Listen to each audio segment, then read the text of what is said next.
په نږدې زمانه کې یو بادشاہ تیر شوی دی اورنګزیب عالمگیر دا ډېر پاک سړی و د استاد د مولا جیون د خپل استاد ته خط ولیږو چې تاسو وخت وباسئ او ملاقات لراشئ د مولا جیون رحم الله وخت وباسو او هغه وخت هم داسې و چې طالبان چوټیانې وي د روژې دا ورځې وي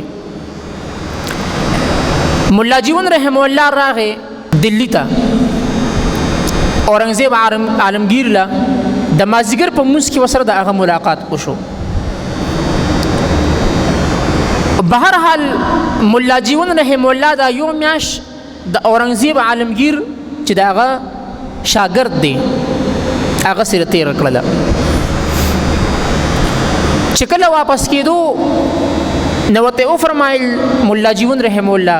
چې زما چټیانې ختمې شي اوس به طالبان راځي سبقونه به شروع کېږي لہذا مال اجازت راکړه ته ټیک ده چې کله د مولا جیون رحم الله رخصتېدو نو د اورنګزیب عالمگیر ولا یو 54 ورکو خو مولا جیون رحم الله هغه 54 چې کم دی قبول کو او ځان سره واغستو د هغې نه بعد اورنګزیب عالمگیر مسلسل 14 کاله په جنگونو کې اخته هندوستان کې یو طرف بل طرف باندې نو وزګارېدو 14 کاله بعد ورته یو کس ووی چې حضرت ستاسو هغه استاد نو مولا جیون او ډېر مالدار شوی دی او ډېر لوی زمیندار ته جوړ شوی دی ورته وی ښه مولا جیون رحم الله ته خط ولېږو زما ملاقات لراشه ځکه ډېر وخت وشو زم په جنګونو کوم دلی ته نوم راغلی لته راشه نو سم ملاقات به وکړو او ته ټیک ته ډېره خبره ده مولا جیون رحم الله راغی دلی ته او خپل شاګرد اورنګزیب عالمگیر سره ملاو شو په دلی کې اورنګزیب عالمگیر د خپل استاد ته ګوري چې د ډېر مالدار شوی دی خو په طور طریقو کې بدلون نه دی راغلی د مالدارانو خوی نه کوي ځکه چې دا غریب سړی مالدار شي دی بیا ډېر زیات عجیب عجیب خوی نه کوي ځان نه بیا ډېر متاثر یو په کچه خوله چا سره خبرې هم نه کوي ډېر عجیبه عجیبه غونډه کې حرکات کوي نو دا اورنګزیب عالمگیر د خپل استاد ته ګوري چې دغه خو د مالدارانو هغه طور طریقې نشته دی خو اک شانته ساده دی اک شانته ساده لباس دی خود داغي جرأت اون کړی شو د اورنګزیب عالمگیر چې د خپل استاد ته پوښتنه کوي چې حضرت تاسو را د دومره مال د کم ځای نه راغی ته پوښتنه ته اون کړی شو روزه تیرې دي نو د استاد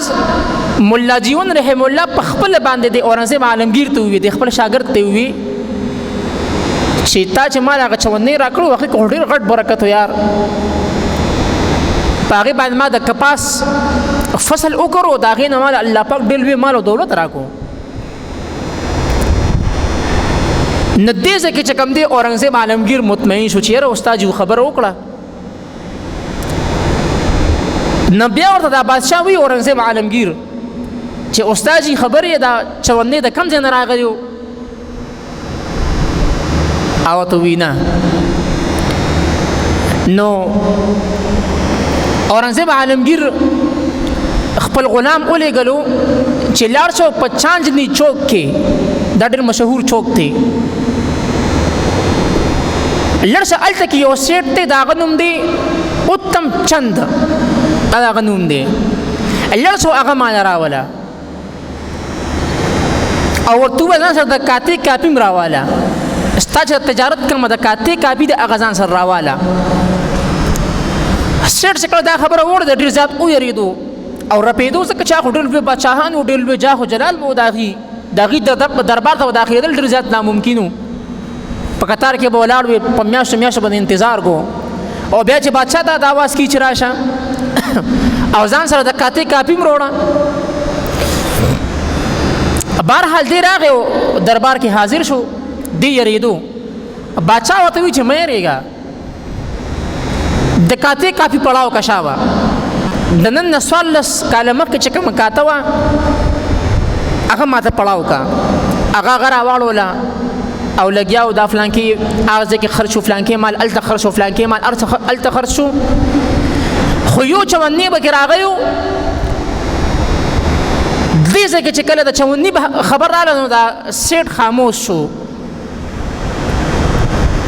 دا باچا ورته وی چې ولې خاموش وي؟ دی ورته وی چې حضرت دا یو چوندني ما لیکلی دی خو د دې کس ما ته معلوم نه چې د ما چاله ورکړی دی او د دې پسې منظر دا دی چې یو پیره سخت باران نو زمونږ کمره رابهېدله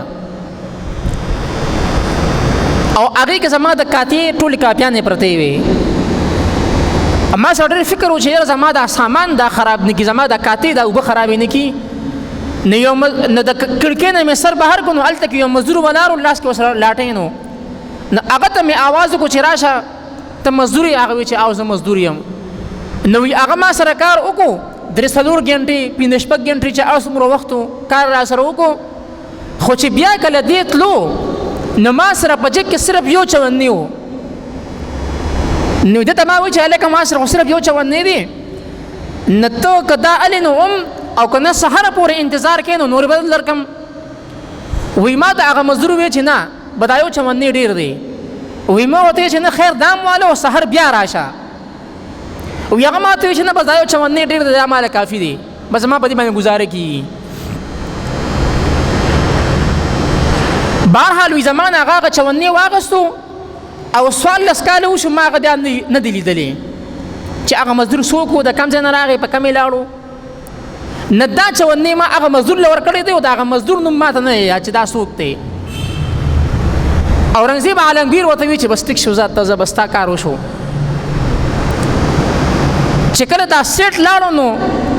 دا اورنګزیب عالمګیر د خپل استاد ته وی مولا جیون رحمه الله ته چې حضرت هغه مزدور زه وم او دا چوندنی د مال را کړو. نو استاد مولا جیون رحمه الله په خندا شو ورته وفرمایل وی ما ته 100% یقین و چې دا چوندنی تا